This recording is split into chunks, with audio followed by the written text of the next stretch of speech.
Bonjour à tous, bienvenue sur la chaîne ChessMe. Aujourd'hui, je vous propose une façon efficace de préparer un répertoire d'ouverture ou de préparer une nouvelle ouverture sans perdre trop de temps à sélectionner ou choisir les meilleurs coups. Euh, alors j'ignore comment vous pratiquez, il y a un peu de tout aujourd'hui, hein. On peut aller sur internet et trouver plein de statistiques sur les ouvertures et les meilleurs coups joués et essayer de les apprendre en faisant les choix de variantes que l'on veut. On peut aussi acheter un bon manuel, qui est souvent un peu pléthorique et il est aussi difficile de s'y retrouver. Ce que je vous propose aujourd'hui, c'est de vous appuyer sur un mentor, un grand maître, tout simplement, à disposition chez vous, qui vous montrera les 20 ans de recherche qu'il a fait sur la variante et les conclusions qu'il en a tirées pour vous faire gagner du temps et aller directement vers les meilleurs coups et pourquoi il a fait ses choix. Alors ça paraît formidable, vous allez me dire c'est payant, mais non, c'est gratuit et c'est à la portée de tout le monde, à condition de faire une bonne utilisation des bases de données, d'échecs. Donc pour ce faire, je vous propose un exemple, une illustration avec Skid VSPC, qui est lui aussi un programme de gestion de base de données d'échecs, mais gratuit, donc tout est gratuit dans ce que je vous montre.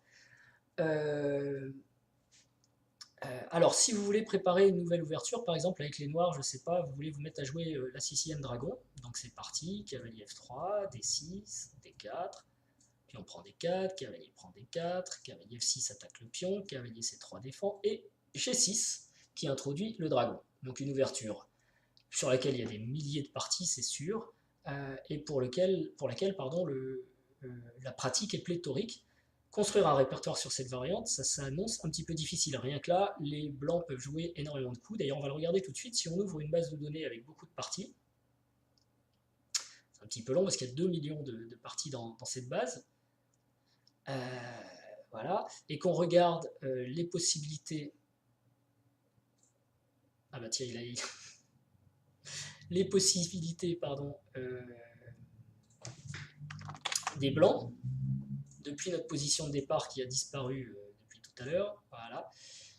On voit qu'ici, les blancs peuvent jouer fou E3, fou E2, fou C4, G3, F4, F3.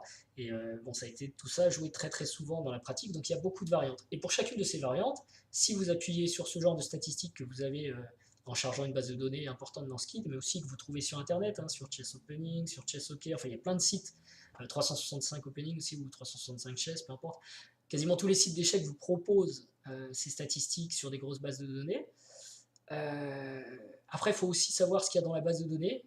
Parfois, ça peut être intéressant d'enlever les blitz, d'enlever les parties qui sont trop anciennes, pour avoir une base de données plus fraîche et de parties plus sérieuses. Ou au contraire, si on veut un répertoire avec plein de pièges, peut-être ne garder que des blitz de grands joueurs, c'est au choix.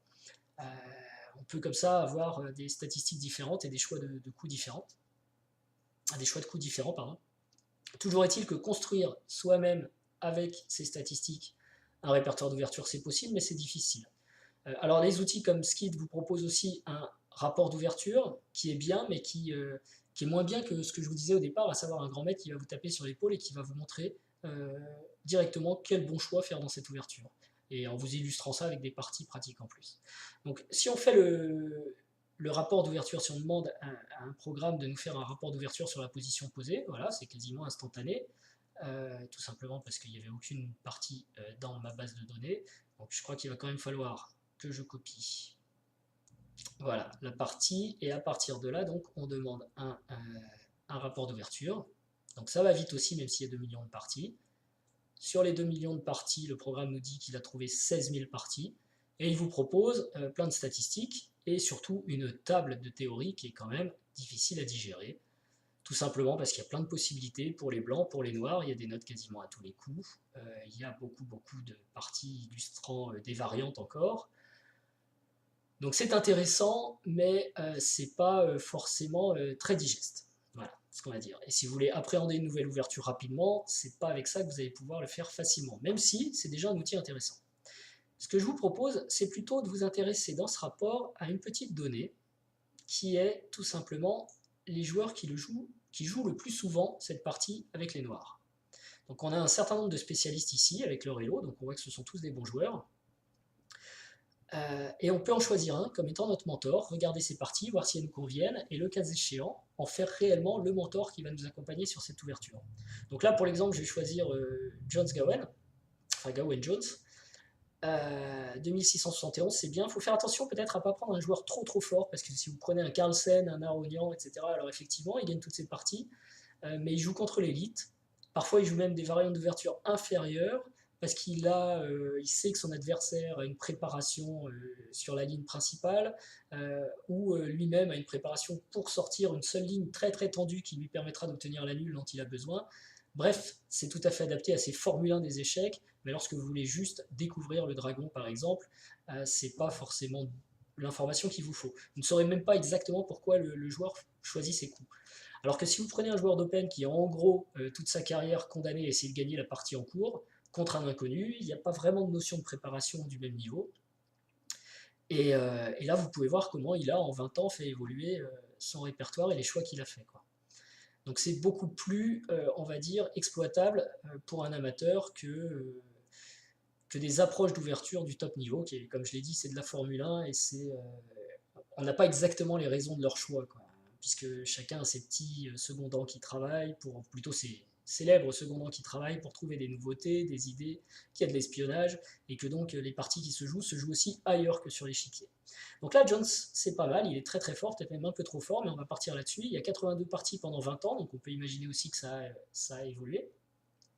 Et donc, puisqu'on avait créé ce répertoire d'ouverture, enfin ce rapport d'ouverture, on a déjà sélectionné les 16 000 dragons qui correspondent. On va simplement demander à rechercher sur ces 16 000 dragons. Donc, ouais, on garde le même filtre, les 16 000 dragons, et dessus, on va choisir les parties de Gawain Jones. Donc, c'est parti. Ok. C'est important de mettre le vrai nom, hein, parce que vous pouvez avoir des homonymes, et ça peut fausser l'information. Ok, donc là, normalement, on a 86 parties qui sont les parties de notre joueur. On va les sauvegarder. Ok. Exporter vers un fichier PGN. Ok. Ce fichier PGN, ça va être les Jones Dragons, tout simplement. Enregistrer. Ok. Voilà. Et à partir de là, vous pouvez déjà créer une table qui sera simplifiée.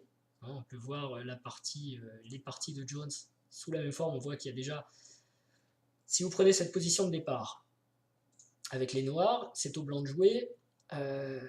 Tous ces coups ont été joués dans la pratique, mais pendant 20 ans de dragon, notre joueur de tournoi, Jones, a rencontré que 5 coups. Et encore, il y en a des épisodiques, comme F3, fou C4, donc finalement, c'est pas forcément la peine de tout regarder. Vous apprendrez, et puis si passez des heures à apprendre quelque chose qui se produit une fois en 20 ans, bon, voilà. Par ailleurs, sur les choix qu'il fait, donc on voit que si je choisis fou G7, enfin fou E3, fou G7, F3, on voit ici que Jones a joué jusqu'à 2008 Petit Roc, et qu'ensuite il a joué plutôt cavalier C6. Donc ça c'est intéressant, sachant qu'ici c'est pas très important parce que c'est une interversion, hein. Si on regarde cavalier C6, dame D2, petit roc derrière, il a toujours joué ça systématiquement. Donc que ce soit bien clair, ici on ne regarde que les dragons joués par notre grand maître Jones. Et sur grand roc, il a joué quasiment exclusivement D5. Une fois il a joué cavalier prend D4, mais sinon il a joué quasiment que D5. Et ça c'est intéressant parce que si vous regardez sur la base de tous les dragons, les 16 000 dragons, ici il y a plusieurs choix. Et ça va être à vous de faire le bon choix. Vous auriez pu choisir A5 en vous disant bon, il n'y a que 13 parties, mais c'est un coup qui a de bons résultats, ou ce genre de choses. Ok, mais il faut savoir pourquoi, il faut comprendre. Et peut-être que sur les 5 parties que vous avez là, avec les 13 parties, pardon, elles ont toutes été jouées par des joueurs différents. D'ailleurs, on peut tester, je ne sais pas. Si je mets A5 et que je demande à voir les parties. Ah non, c'est quand même le même joueur, donc c'est intéressant. Par contre, c'est pas un super fort joueur, c'est un bon joueur, hein, 2250 jusqu'à 2003, oui, donc c'est un bon joueur. Mais pas du même acabit que notre Jones à 2670.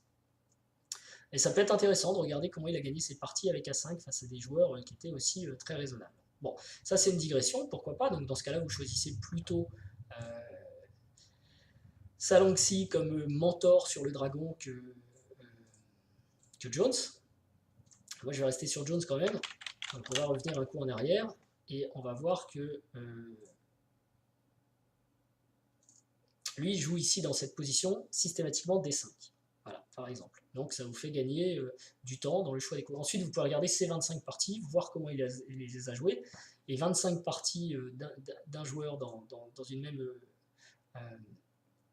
position, dans le temps, c'est très très intéressant, forcément. Je pense que si on a juste le filtre, voilà, on va... non, c'était pas comme ça. Ah, il faut peut-être que je choisisse un coup. Même pas. Bon, ça, c'est pas très important. Ce qui est important ensuite, une fois qu'on a ces dragons de notre joueur modèle, on va dire, je ferme un peu des fenêtres là, on va redemander un rapport d'ouverture, mais cette fois uniquement sur ce joueur. Donc pour ça, j'ouvre, je crois d'ailleurs que j'avais peut-être déjà ouvert, non, j'avais pas encore ouvert, ou je l'ai refermé. J'ouvre le fichier que je viens de créer, donc John's Dragon.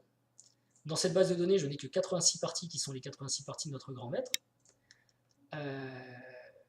Je pose évidemment l'ouverture qui m'intéresse, donc là je suis tranquille, toutes les parties commencent pareil. Voilà le dragon. Et sur cette partie, je demande un rapport d'ouverture. Et là, le rapport d'ouverture va être différent du précédent. Dans le précédent, vous vous souvenez, il y avait tous les joueurs, donc tous les plans possibles, tous les choix possibles, et donc beaucoup de variantes et des difficultés peut-être à faire ses choix soi-même. Alors que là, on se fait prendre par la main par un grand maître qui a choisi cette ouverture tout au long de sa carrière. On voit qu'il en a joué 86, qu'il en a gagné 34 et qu'il en a annulé 36, donc avec les noirs, c'est quand même pas un mauvais score. Au niveau de sa perf-elo, donc il était en moyenne dans sa carrière sur les dragons à 2550 et il a performé à 2500, donc c'est 50 points. Souvent quand on a les noirs, on est un peu en dessous, hein, évidemment. Les blancs ont récupéré ces 50 points, bien sûr. Et ce qui est intéressant, c'est la table. Ce que je vous invite vraiment à faire, c'est prendre cette table d'ouverture, parce que là, par rapport à la précédente qu'on a vue, elle est grandement simplifiée. Je vais peut-être enlever ça, qui ne sert à rien. Elle est grandement simplifiée, c'est-à-dire que pour les coups exotiques dans cette position, on ne retient... je me mets où, moi ? Pour les coups exotiques, on ne retient que G3. Voilà. Fou E2. Donc G3, Fou E2, et ensuite c'est Fou E3 pour la grande variante. Et si on part sur Fou E3, donc on voit qu'il a joué A6, mais pas très souvent, et que son coup principal c'est Fou G7. Donc ça on peut même l'enlever. Je ne l'ai pas dit, mais là on n'a que 11 variantes, avec une profondeur de 13 coups, c'est beaucoup plus facile à apprendre déjà. Et le travail est mâché parce qu'à chaque fois les choix noirs ont été réalisés. Donc 11 variantes, en fait c'est 10 parce qu'on va peut-être pas garder A6, on va jouer que Fou G7. Ok. F3. Là aussi on voit qu'il a joué épisodiquement A6, mais sinon c'est plutôt cavalier C6, petit roc, dame D2. Donc là c'est une interversion, donc toutes ces variantes sont en fait les mêmes. On enlève simplement celle avec A6, donc ça fait 2 variantes supprimées, donc on en a déjà plus que 9. Et ensuite, il faut toutes les regarder, puisque sa position de départ la plus courante, c'est celle-ci, c'est G4. Et là, on voit par exemple que si les blancs jouent grand roc, lui va répondre D5, systématiquement D5. Il n'y a pas de note, il n'y a pas d'autre choix, D5. Alors que si on prend, excusez-moi, les bases de données importantes et qu'on cherche des coups, voilà, et qu'on pose dessus la position qui nous intéresse ici, donc j'ai dit petit roc, enfin grand roc, pardon. On va voir qu'ici les noirs ont plein de choix. D5, cavalier D4, et comment choisir le meilleur coup. On a vu tout à l'heure A5, hein, justement, on en parlait. Et bien là, notre grand maître, lui, c'est pas posé de problème. Si j'ouvre sa base de données en répertoire, voilà, lui il joue quasiment exclusivement D5. C'est ce qu'on retrouve dans cette table, ici, D5.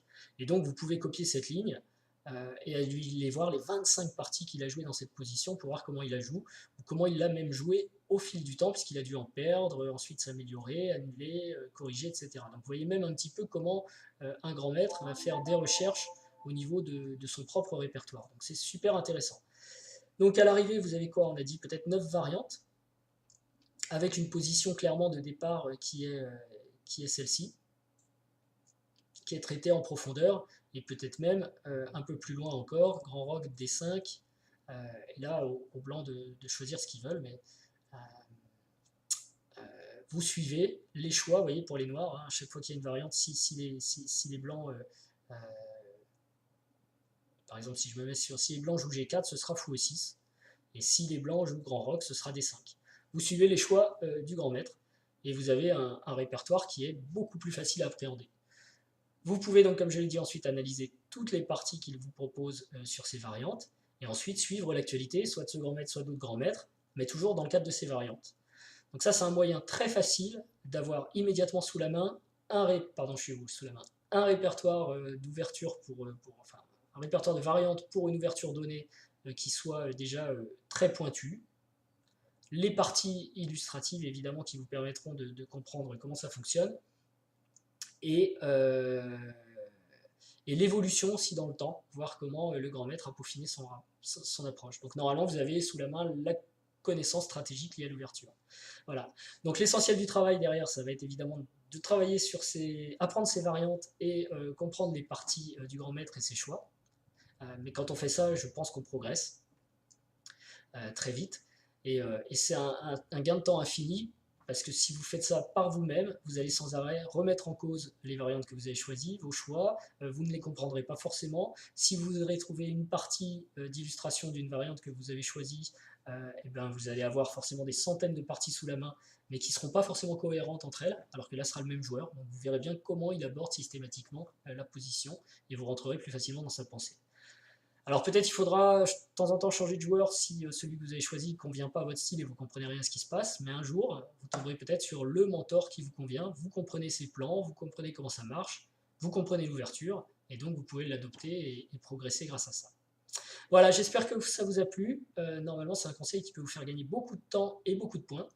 Donc je vous souhaite un bon courage maintenant pour la mise en pratique et je vous dis à bientôt. Au revoir.